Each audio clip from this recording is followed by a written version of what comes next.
Greetings. Welcome to the RF Industries fourth quarter fiscal 2025 financial results conference call. At this time, all participants are in a listen-only mode. A question-and-answer session will follow the formal presentation. If anyone should require operator assistance during the conference, please press star zero on your telephone keypad. Please note, this conference is being recorded. I will now turn the conference over to your host, Donnie Case, Investor Relations. You may begin. Well, thank you, John, and good afternoon, everyone, and welcome to RF Industries' fiscal fourth quarter and year-end 2025 earnings conference call. With me today are RFI's Chief Executive Officer, Rob Dawson, President and COO, Ray Babisi, and CFO, Peter Yin. We issued our press release after market today, and that release is available on our website at rfindustries.com. I want to remind everyone that during today's call, management will make forward-looking statements that involve risk and uncertainties. Please note that information on the call today may constitute forward-looking statements under the securities exchange laws. When used, the words anticipate, believe, expect, intend, future, and other similar expressions identify forward-looking statements. These forward-looking statements reflect management's current views with respect to future events and financial performance and are subject to risk and uncertainties. Actual results may differ materially from the outcomes contained in any forward-looking statements. Factors that could cause these forward-looking statements to differ from actual results include the risks and uncertainties discussed in the company's reports on Form 10-K and 10-Q and other filings with the SEC. RF Industries undertakes no obligation to update or revise any forward-looking statements. Additionally, throughout this call, we will be discussing certain non-GAAP financial measures. Today's earnings release and related current report on Form 8-K describe the differences between our GAAP and non-GAAP reporting. With that, I'll now turn the conference call over to Rob Dawson, Chief Executive Officer. Please go ahead, Rob. Thank you, Donnie, and welcome everyone to our fourth quarter and fiscal year-end 2025 conference call. I'll start with our fourth quarter highlights and observations of what our team achieved in fiscal 25. Ray will then provide a progress update on our go-to-market strategy, and Peter will cover our financial results before opening the call to your questions. In the fourth quarter, our team kept building on the momentum we delivered throughout the year. Net sales grew 23% year over year to $22.7 million. Over the past several quarters, I highlighted how our strategic transformation was driving profitable growth, and the operating leverage from executing our plan really showed in Q4. Gross profit margin of 37% exceeded our 30% target, and adjusted EBITDA was 11.5% of net sales, above our stated goal of 10%. We controlled our fixed costs while driving strong sales growth, and that execution delivered a significant increase in profitability. As I mentioned, our results steadily accelerated throughout the year, and for the full fiscal year, net sales were $80.6 million, an increase of 24% compared to fiscal 2024. Gross profit margin for the year was 33% compared to 29% in the prior year, and we delivered adjusted EBITDA of $6.1 million, a huge increase compared to $838,000 in adjusted EBITDA in fiscal 2024. From both a top-line and bottom-line perspective, fiscal 25 felt like a breakout year for RFI. And going forward, our goal is to prove what our operating model is capable of producing. While the general overall environment continues to have its share of uncertainties and increased costs, our team will continue to execute our long-term strategic plan to further transform RFI from a product seller to a technology solutions provider. In fiscal 26, we remain intensely focused on diversifying end markets, driving further customer and market penetration, and launching new products and solutions that we believe will help deliver another year of strong sales growth and profitability. Now I'd like to walk you through how some key initiatives contributed to a successful fiscal 25 and how they set up RFI for future growth and profitability. The baseline story is the difference between being a solutions provider with technologically advanced products and systems versus our historical position as a downstream component supplier. Being a solutions provider, coupled with RFI's reputation and product approvals from key customers, has opened many new channels for growth and has resulted in considerable diversification of both customers and end markets. Ray will go into more detail on trends we're seeing in key end markets, including aerospace, stadiums and venues, and transportation. What I want to point out is that diversification not only expands opportunity, but also mitigates the risk of customer concentration. In the past, there were times when a single customer accounted for a large part of our growth during a fiscal year. While this was good for our top line and is not abnormal in a growth story, we also recognized it could be seen as a vulnerability. Since then, our team has been heavily focused on widening our horizons by innovating our product applications into new end markets and engaging new customers to drive diversification. Now our results are healthier with diversity by product, customer, and market. 3 key initiatives are helping our story evolve.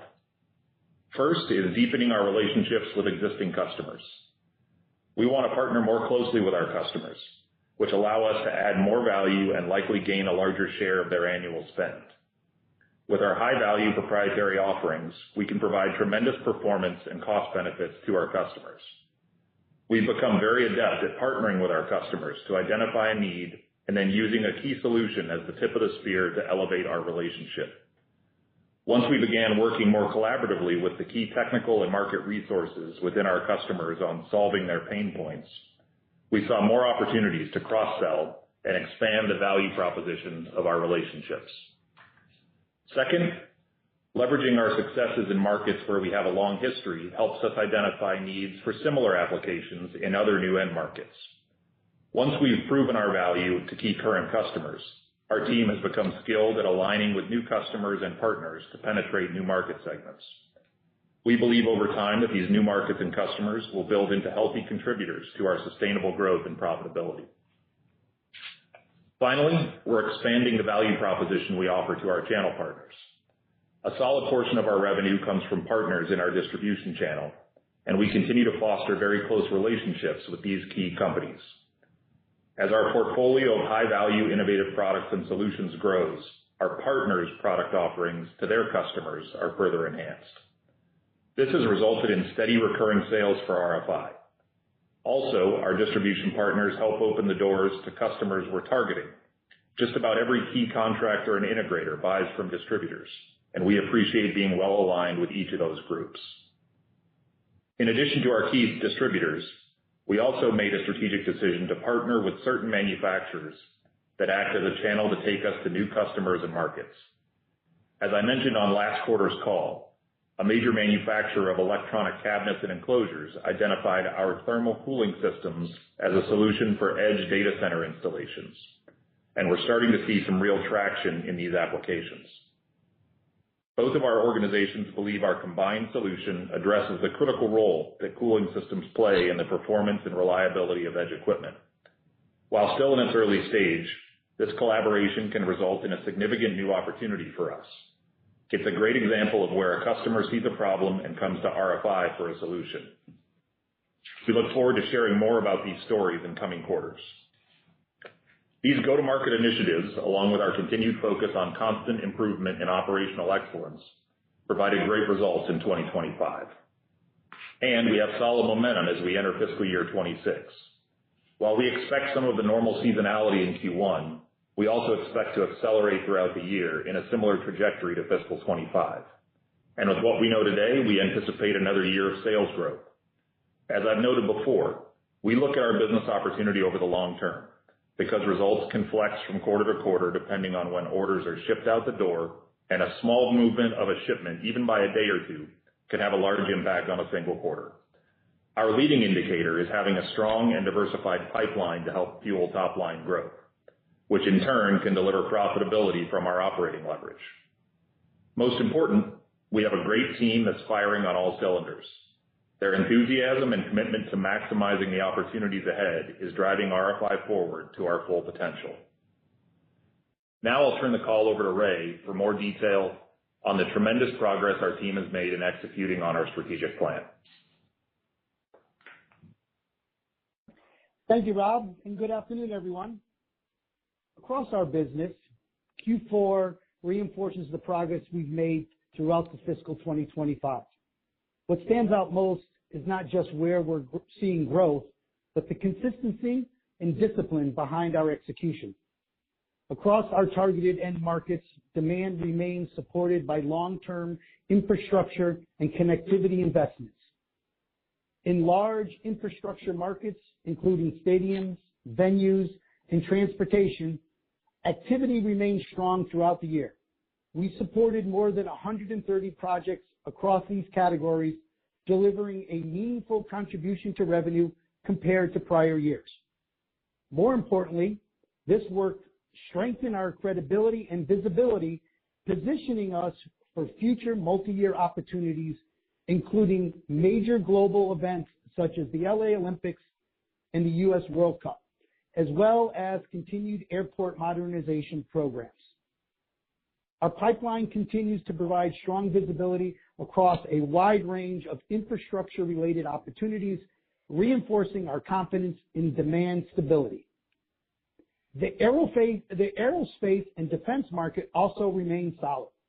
Performance here continues to be driven by close collaboration between engineering, operation, and customers to deliver solutions that meet stringent performance, quality, and compliance requirements.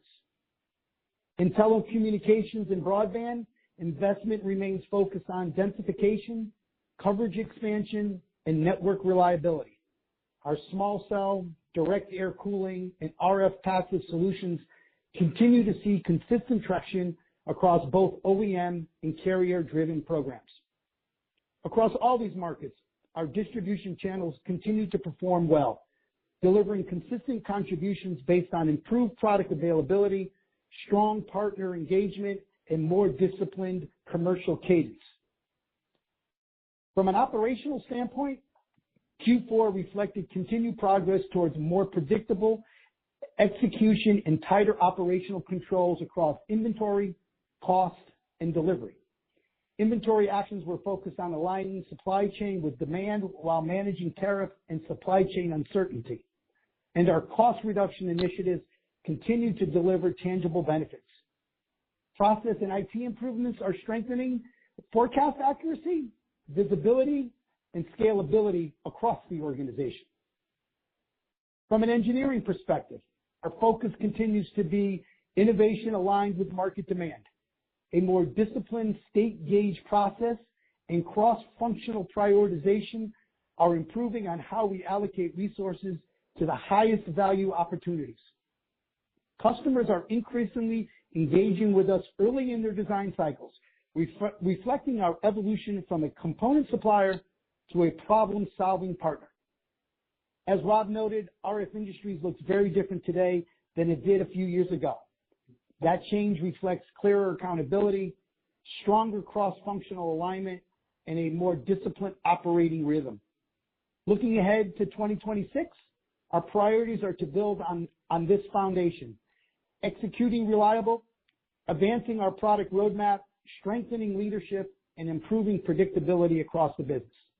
There are plenty of external variables we continue to manage, but our strong pipeline, disciplined operations, and aligned teams position us well moving forward. What gives me confidence today is the progress we've made in building a more predictable and scalable business with stronger execution, better visibility, and clear accountability. RF Industries is well positioned to carry momentum into 2026 and continue creating value for our customers and shareholders. Now I will turn the call over to Peter. Thank you, Ray, and good afternoon, everyone. As Rob mentioned, we're pleased with our fourth quarter and full year results. Starting with our fourth quarter, sales increased 23% to $22.7 million year over year and 15% on a sequential basis. Gross profit margin increased to 37% from 31% year over year. That is an improvement of approximately 600 basis points that was driven by both higher sales and a more favorable product mix. Fourth quarter operating income was $903,000, a considerable improvement from the operating income of $96,000 we reported last year. Consolidated net income was $174,000 or 2 cents per diluted share, and our non-GAAP net income was $2.1 million, or 20 cents per diluted share, compared to a consolidated net loss of $238,000, or 2 cents per diluted share year over year, and non-GAAP net income of $394,000, or 4 cents per diluted share for Q4 2024. Fourth quarter adjusted EBITDA was $2.6 million, compared to adjusted EBITDA of $908,000 for Q4 2024. Turning to fiscal year 2025 results, full year revenue increased 24% to $80.6 million year over year. This included finishing the year strong with shipments from our custom cabling offering to a leading aerospace company. Full year gross profit margin increased to 33% from 29% year over year. That is an improvement of approximately 400 basis points, which was primarily driven by both higher sales and a more favorable product mix. Full year operating income was $1.8 million, a significant improvement from an operating loss of $2.8 million in fiscal 2024. Full year consolidated net income was $75,000, or 1 cent per diluted share, and our non-GAAP net income was $4.4 million, or 40 cents per diluted share, compared to a consolidated net loss of $6.6 million, or 63 cents per diluted share year over year, and a non-GAAP net loss of $990,000, or 9 cents per diluted share for fiscal 2024. Full year adjusted EBITDA was $6.1 million, a substantial improvement compared to adjusted EBITDA of $838,000 in fiscal 2024. Moving to the balance sheet, our working capital and overall liquidity remain very strong. Our improved results allowed us to reduce our net debt by $4.6 million compared to last year. As of October 31, 2025, we had a total of $5.1 million of cash and cash equivalents, and we had working capital of $14.1 million and a current ratio of approximately 1.7 to 1, with current assets of $35 million and current liabilities of $20.9 million. As we discussed on the last call, we have been exploring ways to reduce our overall cost of capital. As a result of our significantly stronger financial results and outlook, I'm pleased that we were able to negotiate more favorable terms and flexibility for our revolving credit facility, reducing the minimum outstanding loan balance, interest rate, and reporting requirements. As of October 31, 2025, we had borrowed $7.8 million from our revolving credit facility. Our inventory was $13.7 million, down from $14.7 million last year. The decrease in inventory reflected further operational excellence. We continue to manage our inventory levels with discipline, balancing our ability to meet strong customer demand while optimizing supply chain operations to maximize efficiency. Moving to our backlog, as of October 31, our backlog stood at $15.5 million on bookings of $18.5 million. As of today, our backlog currently stands at $12.4 million. Our backlog is a snapshot in time and can vary based on when orders are received and when orders are fulfilled. While we view backlog as a general gauge of health, it can swing significantly at times, making it a less predictable indication of our near-term sales.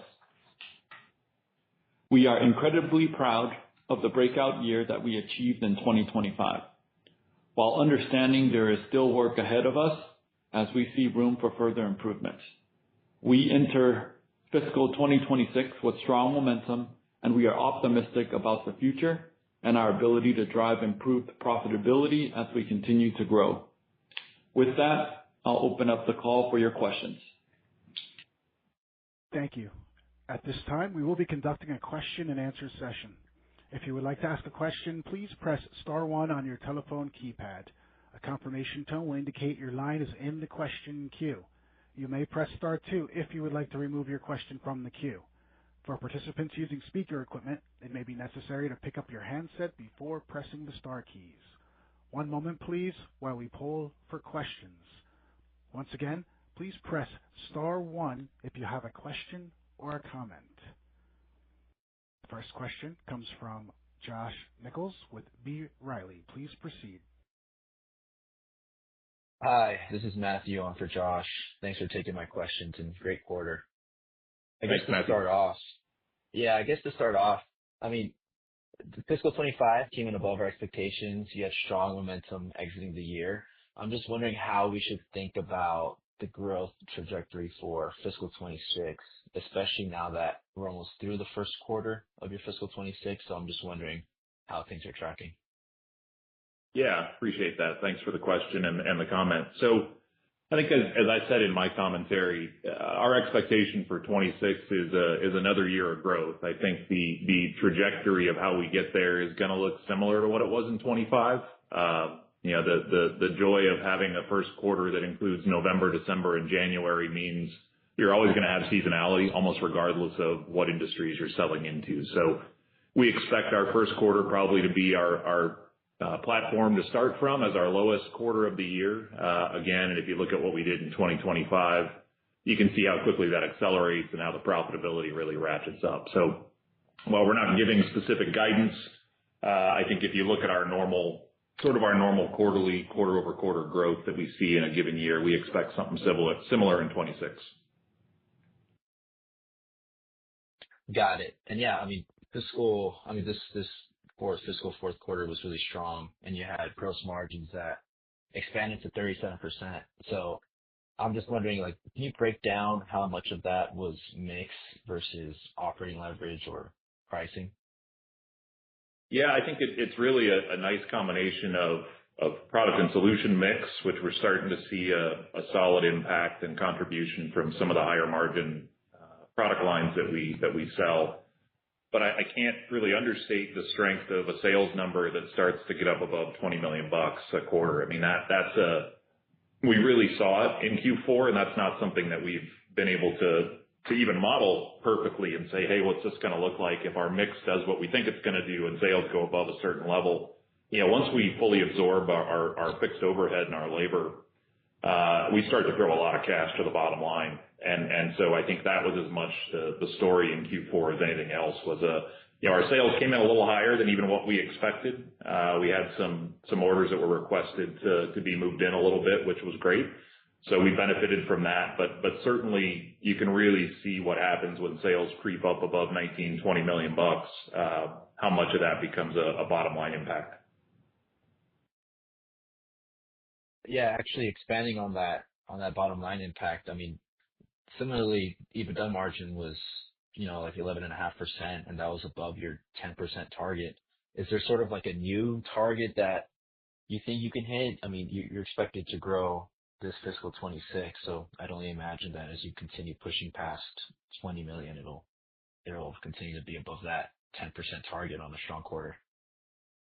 Yeah, I appreciate that. I think, one, I want to celebrate how great the team was to get us there in Q4. We put a goal out there of getting to 10%, EBITDA 10% as a percentage of sales.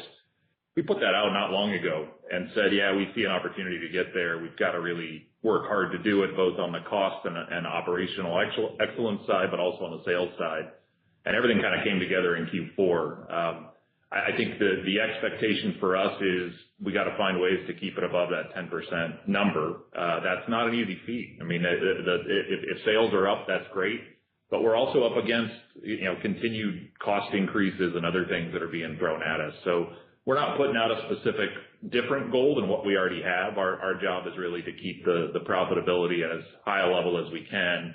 Again, looking at it over the long term. I mean, if you look at what we did in Q1 through 4 in 2025, you saw that number, adjusted EBITDA as a percentage of sales, start to crank up each quarter, even as sales didn't grow a ton until you really saw in Q4 with a higher sales number. So I anticipate sort of a similar approach to 2026 in how that's going to go. I mean, the quarters are hard for us to dictate specifically based on customer demand and timing of shipments around projects specifically. But I think we just want to celebrate that we exceeded that 10% for a little while before we get into what are we going to do next. Got it. Thank you. And last one for me, it'd be helpful if you could expand on those cost increases you mentioned, and how much of those increases do you think can be mitigated with the new products and solutions you're looking to launch this year? Yeah, so I mean, look, it's nominal increases. It's the things that everyone's up against. We do have a lot of people building product in the United States. We've got a healthy production team that's north of 200 folks building things in multiple locations. We're proud of that, and because of that, we need to keep those folks, wages keeping up with the world and keep them with great benefits. For a company our size, we provide what we believe are really strong health care and 401k matching and other things like that in a lot of cases are better than companies much larger than we are. So those are the things that we see increases on sort of annually. And the team's done a good job of managing those. We go in eyes wide open every year knowing that there's these annual renewals of certain things, and we have to do our best to mitigate that where we can. Some of that can be done with pricing, but to your point, some of that can be overcome with just a slightly better sales number with a solid product and solution mix. And so we attack an annual budget with that idea that we expect some increases and we expect that we have to overcome them because that's what we're supposed to do. So it's the normal things you would see, and then throw in just the general global chaos of things can change with one quick text message or tweet at this point. And so we have to always be on our toes and ready for changes to things like logistics costs and other product costs that might be unexpected at this point. Got it. Thank you. And actually, just a quick follow-up on that. Can you maybe give us, I guess, in terms of those new products and solutions, like maybe a couple that you think are going to be the most impactful this year? Yeah, look, we continue to feel really good about our integrated systems product line. DAC and small cell are both things we've talked about for a long time that we're having minimal impact on our sales and have started to really contribute more. We also still feel really good about our legacy product lines. I mean, our custom cabling business is strong and performing extremely well in things like the defense market and other, industrial and OEM kind of markets. We're seeing nice, steady growth there and some great customer wins that, in some cases we're putting out news on when those things come in the aerospace and defense market. So I think, those three areas are probably items that are more project-centric and can be kind of a meatier piece of our total sales. The everything else, which has, in many cases, a distribution flavor to it as well, we expect those to continue growing and being a nice workhorse in the background, putting up solid growth and profitability there. So it really has become for us sort of the combination of firing on all these different pistons, not expecting every single product line to be perfect every quarter, but expecting a nice balance from them. And when there's contribution from multiple product and solution areas that are, project-centric and less seasonal, that starts to give us some predictability and smooth things out where it can. Got it. Thanks for taking my questions. I'll hop back into the queue. Thanks, Matthew. Next question is from Howard Root, private investor. Howard, please proceed. Great. Thanks for taking my questions, and congratulations, not just on the quarter, but really the transformation you've done over the last couple of years here with RF Industries. It's really a great job. Thank you. First, I got a couple questions for Peter. The income taxes and the non-cash one-time charges. Can you kind of give a quick explanation of what those were in the fourth quarter? Sure. I'll tackle the tax first. Tax relates to a valuation allowance there. So not sure if that answers your question, or you want me to get into a little more detail. There in our footnotes to the K, there we kind of have a tax provision footnote that kind of highlights that in a little more detail. I'm just kind of looking going forward. The $478,000, obviously a huge number for the income taxes. What is that? If you strip out the unusual stuff, what's your tax rate going forward? So tax rate going forward, it's kind of hard to predict. They're probably in the mid-20s if that's kind of the standard corporate tax rate from state and federal. there, but we have some nuances with valuation allowance items kicking in for us. Okay. And then the non-cash, is that part of that was on the taxes side too, or is that something else? No, the non-cash items is not part of the valuation allowance or the tax provision. So those items are kind of pointed out there. The 855 you're seeing there, we talked a little bit about. It's related to an accrual for a settlement. Okay. And then the interest rate, what do you see as a decline in your interest rate kind of going forward from this new reworked line of credit? Yeah, so we're obviously the refinance we've disclosed there, so we're expecting a drop. But from a cash perspective or interest savings, we're expecting kind of at least $250,000 in interest savings for the next year. Okay, great. So then more for Rob on the diversification that you've gone through is amazing. Could you put some numbers kind of around on what percentage of your revenue and just really ballpark, Rob, is coming from, transportation, aerospace, stadium, data centers? What can you tell us in terms of where you are and types of the revenue growth from there and getting away from your base telecommunications business? Yeah, I appreciate the question. I think it's hard to slice that up simply because the numbers they share a lot of information. I think for a company our size, trying to slice into the various details. What I can tell you is, on prior years where we had major growth happening, we were seeing the wireless and telecom market in the 70% range of total sales. We're now seeing that more like 50%. About half of our sales are coming from things that I would call telecom and wireless. The remaining half is coming from, in many cases, similar applications maybe, but transportation, aerospace and defense, industrial and other OEM, public safety, things like that. So I think the way that we disclose those results is a slightly higher level of maybe what you're asking, but hopefully that gives you some color around just the way we've seen the overall impact and contribution from those different markets. Great, yeah. And then the backlog, just to kind of explain, what part of that is seasonal? I mean, both the bookings and the backlog took a pretty big drop from Q3 to Q4, and I understand being a shareholder for a bunch of years is that, part of that is seasonal. But what part of that is seasonal? What part of that might be from the transformation of the business changes how long you have backlog or what your overall level of backlog would be and when your bookings are coming in? What can you say about that in terms of what that means for your business? Yeah, great question on backlog. I think it's, for us, it's as we've said for years, it's a good health indicator that we have a backlog and we've got stuff coming in there.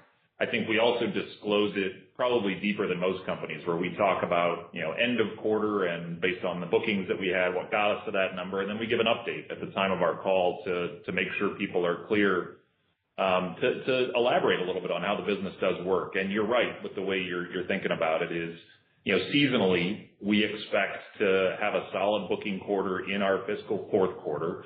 We also expect to start eating through some of that backlog in our Q1, just around the seasonality of sort of the way most markets work. We also are trying to get better at moving our backlog out the door. It doesn't hurt us to have long-standing backlog, but it also, at times, some of that backlog can get old and tired, and we want to keep that moving, similar to the way we've managed our inventory by bringing it down to a more manageable, healthier level and being faster with replenishing when we need to.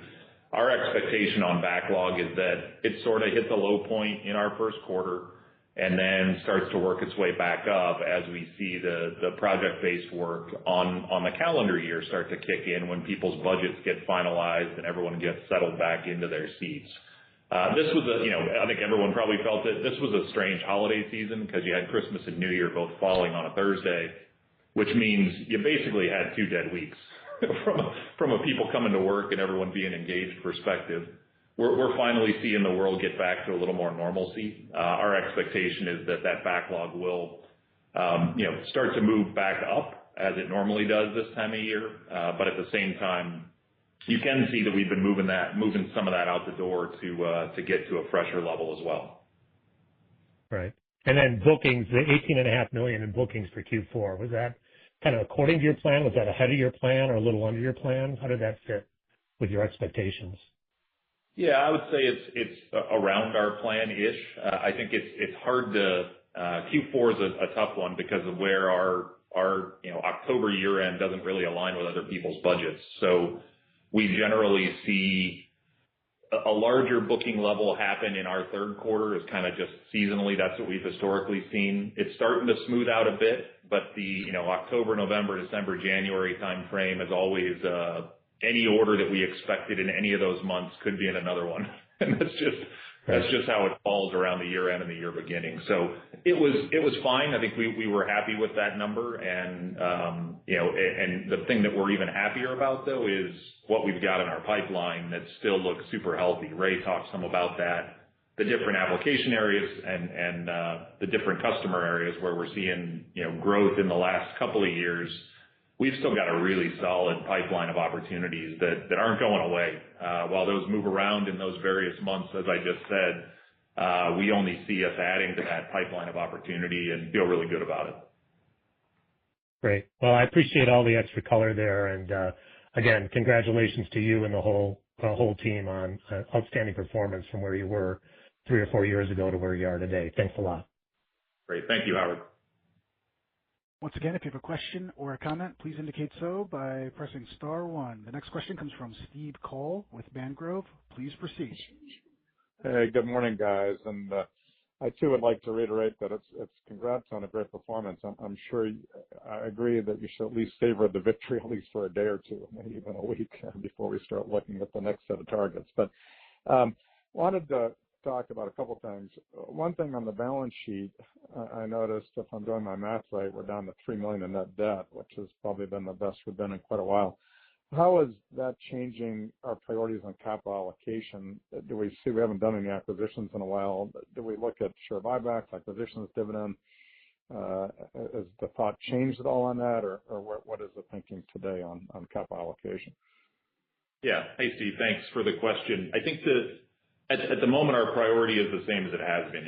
We want to get that net debt as low as we can. Obviously, performance of the business helps, but at the same time, every time the board meets, we talk about best shareholder value. And at the moment, we think the best thing for us, short of having a strategic opportunity in front of us that makes sense, we want to continue paying down that debt. That is job one. Now, we're also always looking at other opportunities to drive shareholder value and give a nice return. So all of the items that you brought up are up for discussion. Every time the board meets, we talk about those.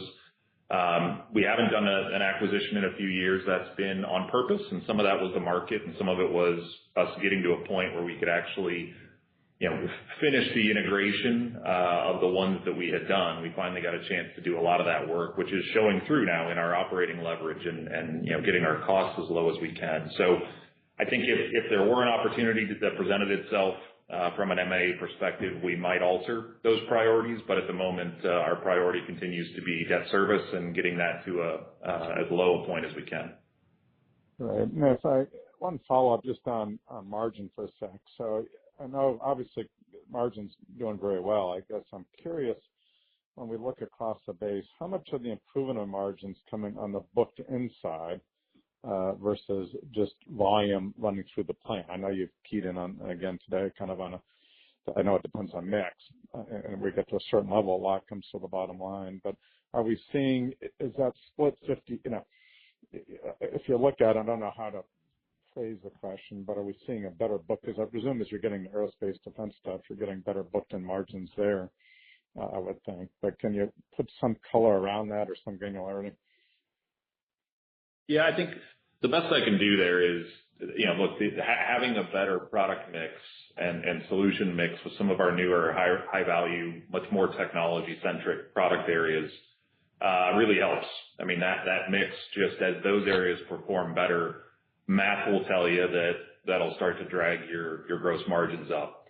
Once we cross, $18, $19, $20 million a quarter in sales, now you start to see the impact of, you fully absorb all the labor, much of which for us hits above that gross profit line.